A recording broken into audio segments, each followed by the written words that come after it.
Welcome back to Switzer. Family businesses have many challenges, and one of those is having a governance standard on par with the best business practice. The Family Business Australia organisation has now teamed up with AMPLIFi Governance to rectify the situation.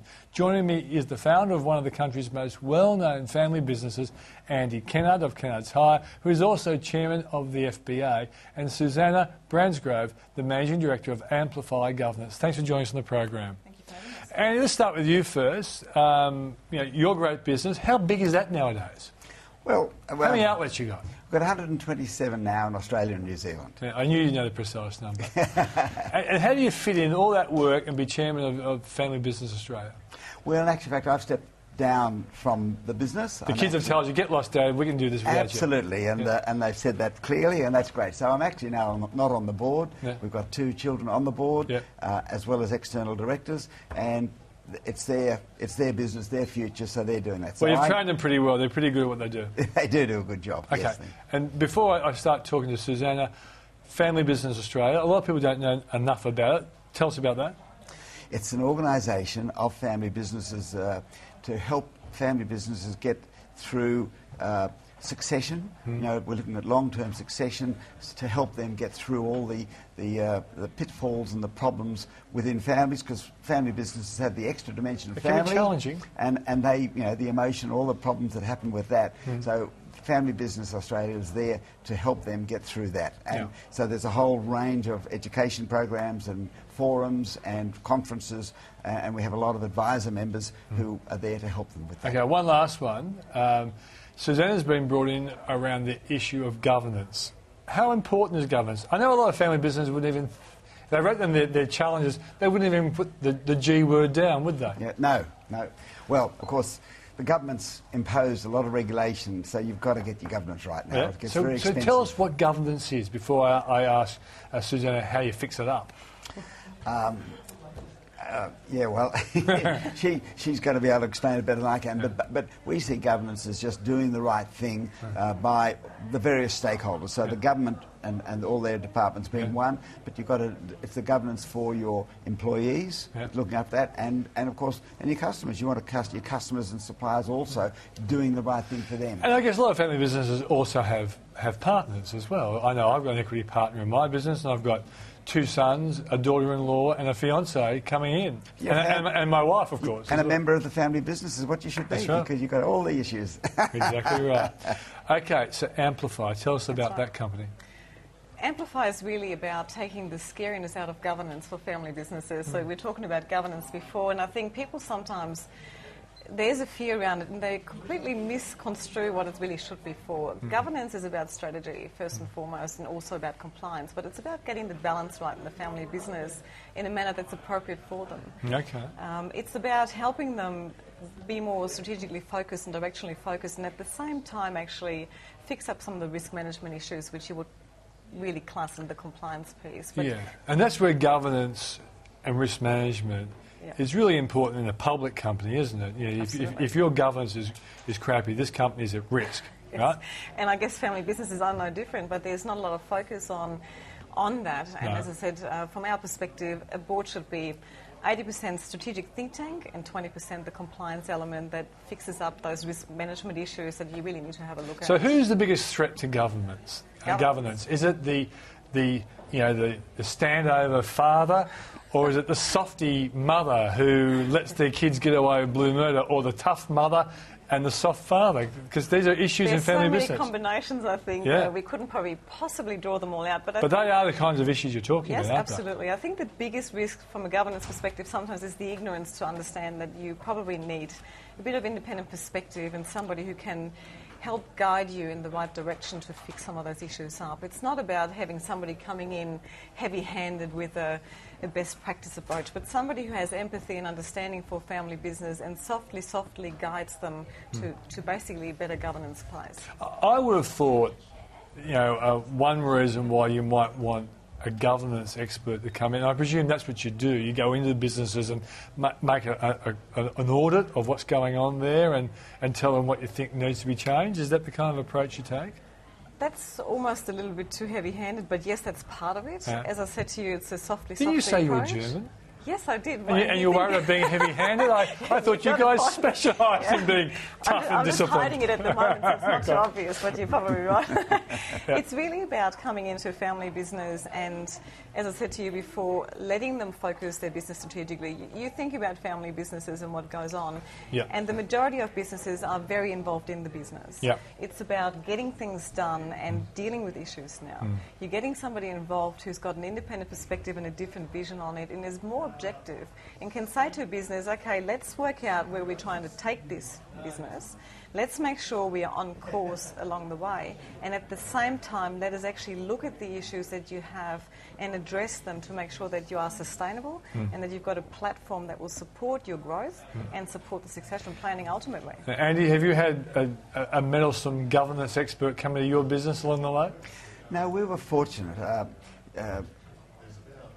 20 years ago, over 20 years ago, we decided to get some non-executive directors. I remember you telling me that too. And it was one of the best things we did. Non-family members. Yep. Yeah. We started softly, in that I was nervous as to say who's going to boss me around, and they were just friends who were in business who I admired, and they came in as advisors, and eventually they became directors, and we've had NEDs. Did they often tell you stuff you didn't want to hear? Yeah, right. Yeah, which is exactly but that's the important thing, isn't it? Absolutely. No, it's wonderful to do that. So we were fortunate to start that way, and we've had a non-executive chairman now for over 10 years, and we've had a non-executive CEO for 18 years. So it's been a wonderful thing to move the family business away from just the family having to do not only the business side but also the family side. Was there a bit of resistance from the family to have a non-family CEO? At that stage, my family were too young, and so I made the decision. And I knew I needed help and support, and that was the best way to So get they've grown up with it. Now, in your case, Susanne, have you must occasionally get embroiled into family blues, because you come in making some good suggestions and some people say, I think Susanne is absolutely right, and someone say, well, I don't think she is. How do you handle it? That must have happened at least once in your life. Look, it does happen. Yeah, I'm sure it does. You talked about it before, what independent directors bring to a business, and it is, when you talk about governance, it is that. It's also the ability to lead them through some of those issues and perhaps also make them be a bit more professional around business and get them to understand that yelling and screaming around things it might not actually get the right outcome. No. So it's about that more professional approach to it. And what it really comes down to is, and that's really what we are all about, finding directors who have a good cultural fit with that business, who can have the respect of the owners and have the ability to lead them in an appropriate manner and understand So that's part of your job, Absolutely. not just to make the objective observations, but to actually find directors that really fit the business. I was very impressed. I interviewed a former politician who is often recruited by boards to be an independent advisor. And there are two parts of it. A, he brought objective observations, but he also brought potential business. He had connections.